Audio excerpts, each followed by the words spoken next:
What do you think about the idea that you fell off as a rhetorician over the past 5 years?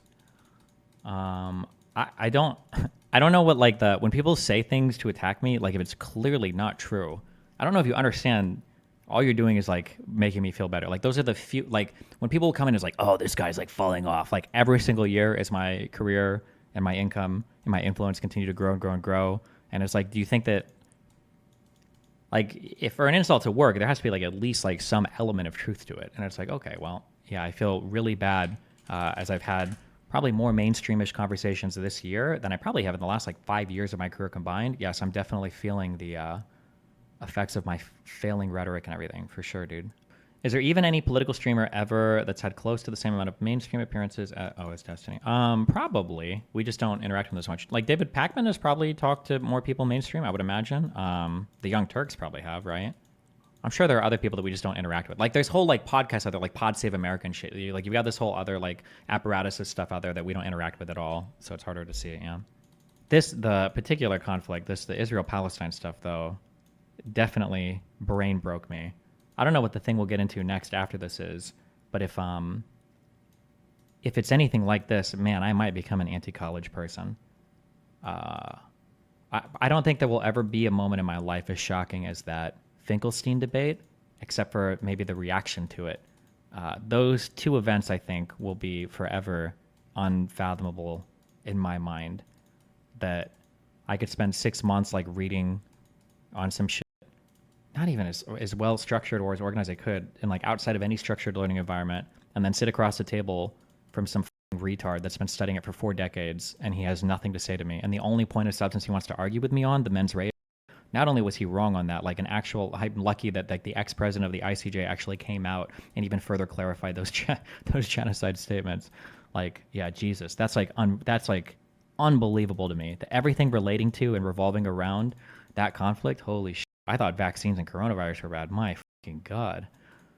Finkelstein's disagreement with Benny Morris was even horrible, though, because he just misquoted the man's book at him and asked what he meant by the words Finkelstein made up. No, I know, yeah. The fact that some people saw that and thought that it was, like, good disagreement. Like, remember when Finkelstein owned Benny Morris by doing the one-sentence quote from his book? And it's like, why would you ever do this? You need to do more slam dunk debates where you're arguing the clearly correct position. I had a very negative opinion of you by, like, 2020 based on random shit here and there, but I eventually watched some of your debates on certain issues where you made undeniable arguments, in my opinion. Yeah, then another thing that I have to balance out, this is an annoying thing too, is I have to figure out, like, as I go more mainstream, the mainstream conversations are so horrible. They're so bad. I don't know when that Sebastian Gorka one is going to come out, but, like, this is a conversation where I just want to, like, scream at this person. Because his position is just so stupid. He's just such a... And he knows it. He's playing a part, right? He just wants to go back to the Trump White House. He wants to be back in there. But it's like I have to have like some level of decorum because it's because then otherwise nobody want to talk to you. Yeah. As you get bigger, do you think even if you're more combative, people will still risk having you on for the numbers? Maybe. I mean, like, really large people don't debate other really large people, right? Like, they generally avoid conversations that could have the potential to go bad because there's like because there's like a downside. Why would you risk it?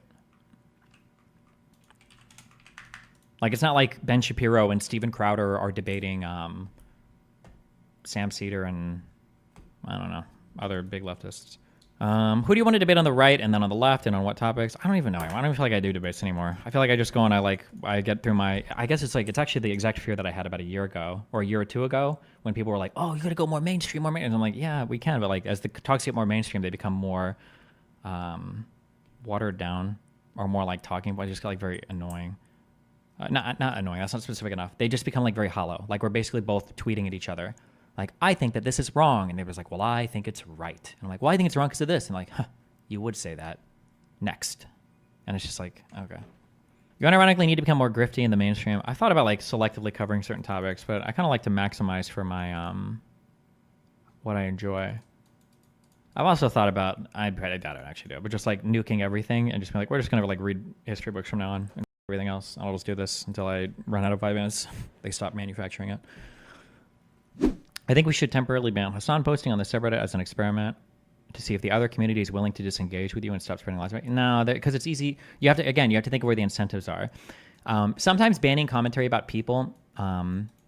Let's see.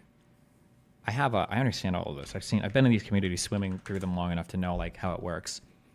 The reason why banning comments about people works is because what'll happen is, this is a really common interaction online. One community or one person will say something, and then this thing will get reported in another community, and then they'll say something, and then it gets reported over here, and then you end up in this like really nasty back and forth where like groups of people can end up going back and forth about each other forever, right? And the social reinforcement here is the idea that like, oh my God, he said this and it got posted here, we saw it, and now we're reacting to this, and then the reaction of this is causing us to do this action, right? The problem with the Hassan stuff, though, is Hassan is not getting things to react from me about people posting about him in my community. He's the social validation and credit he's getting is from me participating in certain political conversations. It's the fact that like Destiny is pro-genocide or Destiny is blah, blah, blah, or blah, blah, blah. Like that's where a lot of the incentive structure for him to react to me comes from. So I think I probably will end up banning almost all. I think I'm probably going to do a thing where we ban posting about almost any of these people on my subreddit, just because it doesn't do much good at all. It's annoying, for a variety of reasons. But I don't think that I don't think it'll stop any of the attacks much. Yeah. Is the mass unban still coming? Maybe. It should be within a few days, or else Forethought is fired. I don't know why. He told me he had this figured out like a week or two ago, but maybe I'll just figure out how to do that as well. What do you think about Hassan posting that implicated assassination tweet, and should he be banned on Twitch for it? Listen, there are no wrong targets, or there are no wrong strategies, only wrong targets, right? Or wrong tactics, something like that. That's what illiberal people do. I think people just remember you for more negative and breaking down stuff than positive stuff, so maybe they're primed to hate you. More positive interactions, like with Dr. Kane, XQC seems like a good way. You also need people who signal boost you like these people. Yeah, maybe, but the issue is that they can't do it too much because the social reaction to them might be really negative. But also, most of the reaction at this point to me is like, I don't want to say, no, I will say, it's basically fabricated. It's stuff that like other people, like, people will write like, oh, Destiny, when you do this, this is why people don't like you. And then I'll look at Hassan's stream and he's watching like a 5-minute TikTok compilation of like 100 statements I've made over the past like 7 months with like 3 words cut from each thing. And I'm like, what the yeah. Incentives for clipping should be a thing. Every response tweet about you clearing up lies gets $20 PayPal. Yeah, I don't have the money for that one, Chief. I'm a bit behind the VOD, but there's a lot of clips of Asmongold. He seems like he likes you. Yeah, Asmongold is pretty chill. But I think his community mainly likes me when it's like fighting with lefties or like on freedom of speech stuff. I don't know how politically aligned they'd be. But Asmongold himself is like pretty chill. But he's also like pretty independent. Like he doesn't like swim with any big communities either.